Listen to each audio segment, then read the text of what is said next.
के जन का हमर लइका का भइल बाटे ओके बोके नियन धइले बा एकरा के ना कुछ खाता ना पियताटे आ सुतलो रहत त जल्दी जाग जाताटे एगो घर में त हमरा कर हर दिन रात होते बा त लइका का चैन से ऐसन जब आदमी घर में चैन से लेके रहत देखो पा सोचने के जामुन लेके आई बिन के लइका हमरा खाई वो नहीं के खात ले बाबू खा ले ना खइबा आ ये हमर बाबू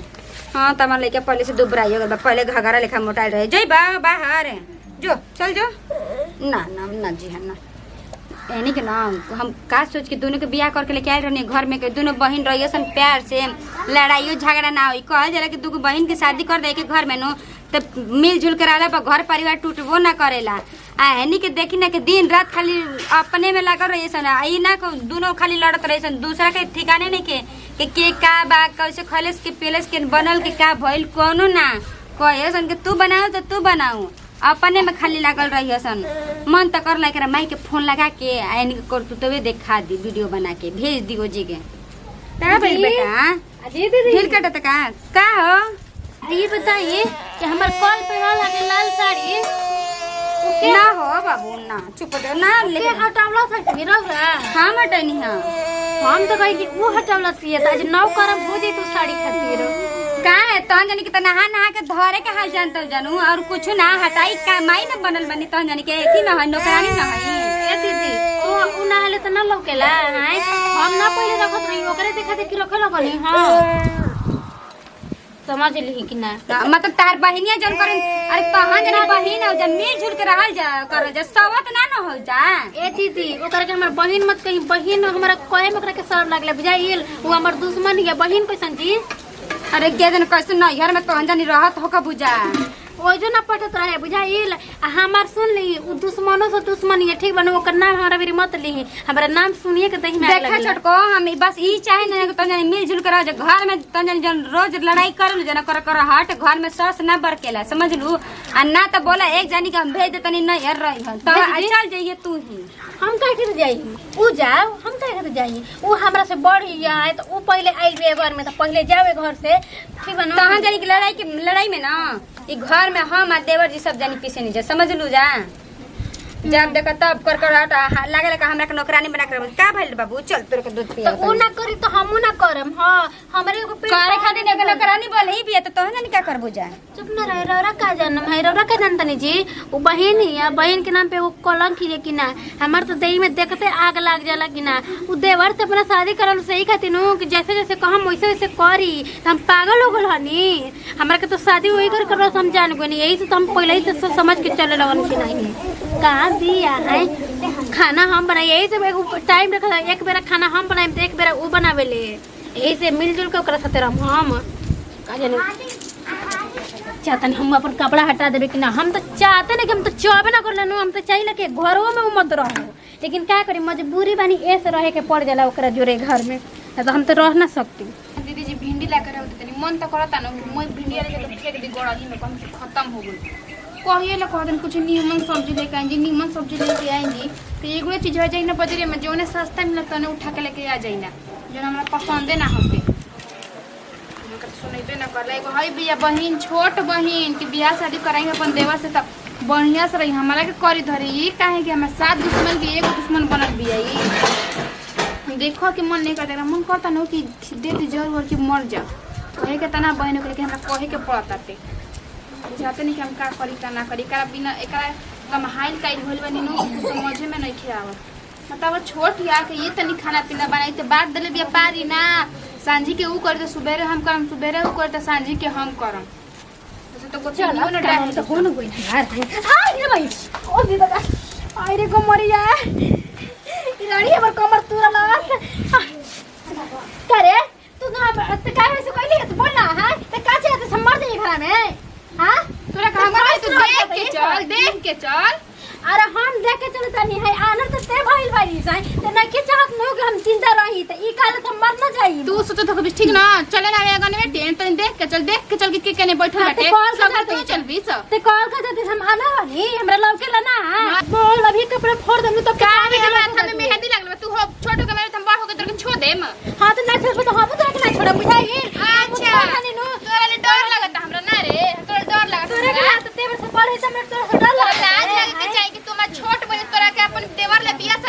दिन तोरा हमरा के कॉलेज चाहिए का दे तोरा पर हम जानत नहीं तो काहे के शादी करावत यही कहते नु कि करके बियाह करवा दूं ते घर में नौकर के तरह काम करी काम नहीं के जोती हमर हाथ और सलामत में भगवान जी हमर हाथ और सलामत रखले बावन जब तक ले जियम न त हम कह के बना के खा सकी ना सब जानता तोरा बारे में बुझाइए ना जानत से देख ले एगो बात कह ले तोरा उबियाइला त ना मेरे से चल ना जे मैं घरा में हम तोरा करेजा पे दाल दरे खातिर हमरा करेजा पे काहे के दाल मल दर बीस आज एगो मैच कला लगा हो जी बीस तू अपन देख हम अपन देखम हो जुआ लगा तो चाहत जाल का हो का हो भौजी का अपने दोनों पानी में लड़ते रहली का जी हमरा छू के मत बतियाई हमरा को जी हमरा दूर रही अब बताइए कि तोहानी दोनों काहेला अपने में बहनी में लड़त बहिन नहीं है जी हमर बहिन नहीं है जी हमर दुश्मनी अपन मेहरानू को ना समझाई हमरा के मत यू समझाई हमर दुश्मनी है हमर बहिन नहीं है ठीक बा इनखा से ना लड़ू चलो काहे एकरा से डर लगल बकम जाई कभी से तो ठीक बा जब भौजी बाढ़ होके बोला तनी तो काहे के ना सुना तनी चुप न रही जी हैं ये बाढ़ के तो कुछ कह दी है ऐसा थोड़ी मतलब वो गलती एक बोला बार बस चले नहीं तो हमर से जान ले ली तोर जान ले ले जान तो नहीं ठीक भौजी चुप रहो हम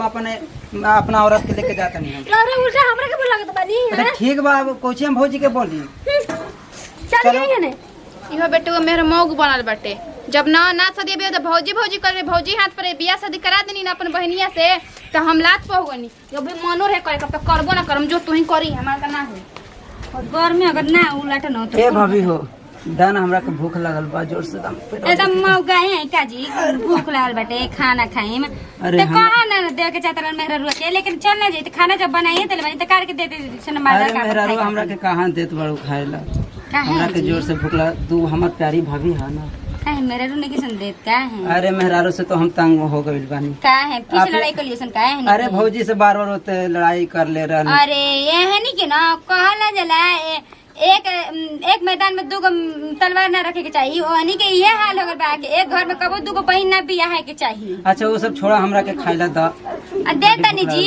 आपने मेरे कहे नहीं कि समझाता ना तो कुछ दिन खातिर बाहर लेके अरे वो चल एक जाई दिन बेलना लेके आ गेले हमरा के मारेला तो हम का ई ना करब के दूध तबड़ा जे दिन दे दिन मेहरारू कबो भी ना कंट्रोल करके रखे के चाहिए जब जवान लड़ाई लू सनो खाली दूध तबड़ा दे दिन मुंह पे खाली अरे जुबान ना लड़ाई आजकल के ऐसन मेहरारू ढुक जाए कि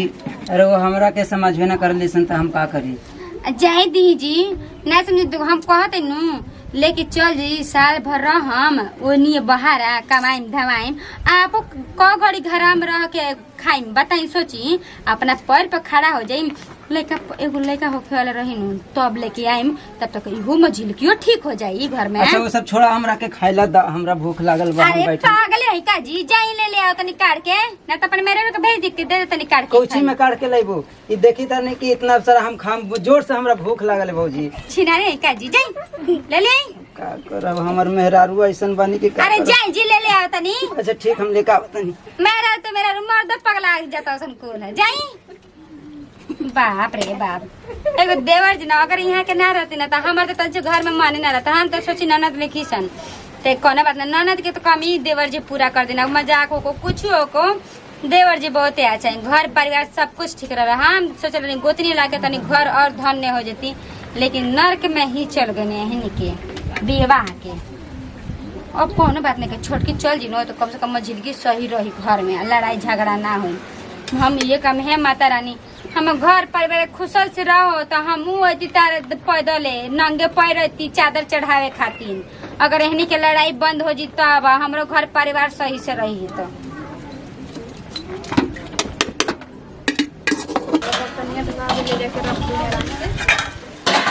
बर्तन तनकी आदमी शांत हो जाला कि चलो काम हो गया तो खाली शाम के खाने में बनाए के बाटे तनकी कपड़ा बाटे दूगो करा के फीचे के बाटे ना फीचन त के फीचे वाला बाटे एगो हई बिया बहन के लाबिन तो हमारा पछोतिया खा के तेल लेते कि ना सुबह के हम मन लेबन त शाम के तू मान शाम के हम मन लेबन त सुबह के तू मान मुझे रखो दिखा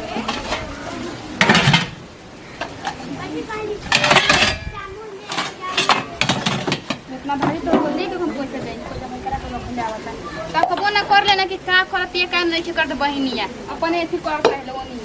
आइयो बर्तन धो दे क्या ठेका दे धो दे आइयो बर्तन का तोर हाथ नहीं खेत हाथ टूट गया का ते बैठा रह सब काम हम ही करिला तोरा आंख नहीं खेले को देख इतना बर्तन हम धोइले बानी तो हमहु खाना बनाई है कपड़ा धोनी है तो तेने बर्तन धोले तो धो दे हम ना बनाने संजय के तू बलिस के ही बनाने रही तेनु आइते हर मैं तेनु कम कर हम ही सब ज्यादा करी ले ठीक बाटे नु अच्छा। ऊपर से तोर पखानो अलग रहेला। अच्छा काम में तू ढेर करेलू काम में ना करी ले बताओ न तनी आ काहे करम हम बेसी बताओ न तनी। हमार माई नाच के तू जौन कर करम ठीक नु हमार ला होई तो ते और माई ना कि ते घर में बैठल रहबे हम काम करत रही। कहिया तुम लोग बैठा के खेले बेस रे कहिया कोई नहीं के बैठा के खियावले बताओ ना काहे के तो बैठा के खियाई भाई। देख जो तुमने मजबूर मत करना के भूला जे तू हमार छोट बहन है से ते हमरा के मजबूर मत करनु के भुला दे के ते बड़ बहन है ठीक बा। अच्छा तो याद कर ले भाई तो परेशान हो गई बारी काते चाहत है इस बताते तो तू का चाहत है बोल लगा के बोल के कह देते का चाहत बड़ी सब। हम कुछ नहीं के चाहत ठीक नु तू चाहत जोन तू बता दे अलगा के मन बा ते बता दे ना हां अलगा के मन बता बोल जइया से घर में आईनी तहिया से तू देख के जोरे लगली है तू जरा आदत से हम मर और जाई तो वो कहले से अगर ना हमरा मर जरने रहित न बचिए त हम बियाह शादी अपन देवर से ना करले रहती गोरधरिया ना करती दीदी जी के ना दीदी जी कर दी बताओ ना देख ज्यादा बोलबे तो यही सब मार के हम तो कपड़ा पर फोड़ दे देख जो कि हमर हाथ निके बनल हम मार दम ठीक न डर ना लगेला तुम तो जान नहीं कि तभी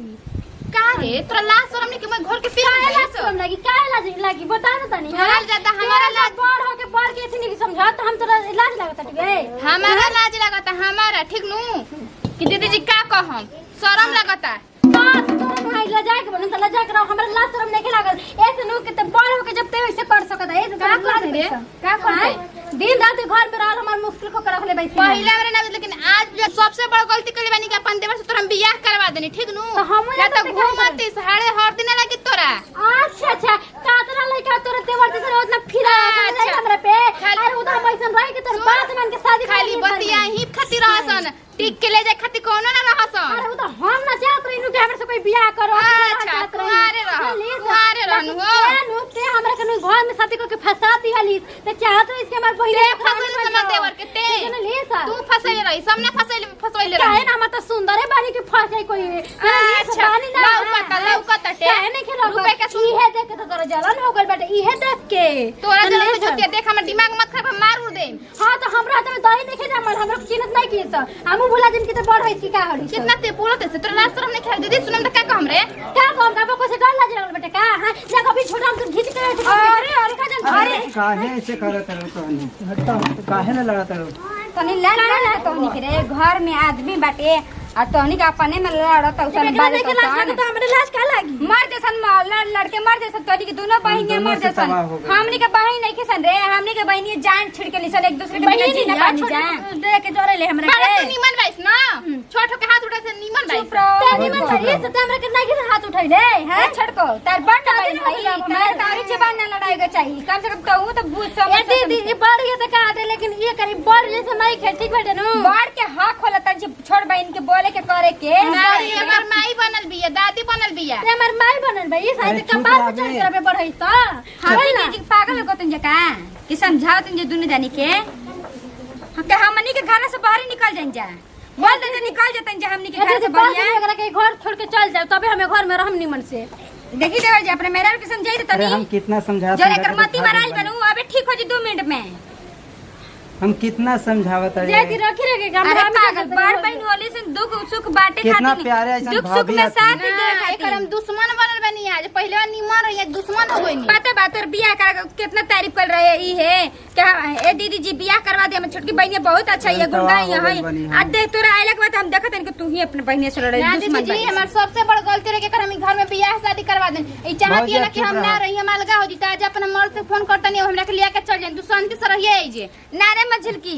देख ले तोरा वजह से ऊ घर छोड़ के जाती है अरे अब बोल दिमाग सोचो कि बहन लड़ाई ना लगल बहन समझा ले गलती है खातिर नु तो का कर दीदी बताई ना है हमर खीस बढ़ जला होती बात लेके खीस ऐसे पर न बोल कंट्रोल देनिया रखो। घर परिवार ऐसे ना चलेला प्यार से चलेला एकजुट रहे के पड़ेला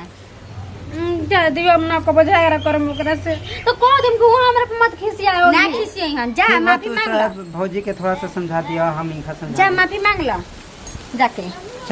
ठीक बा चल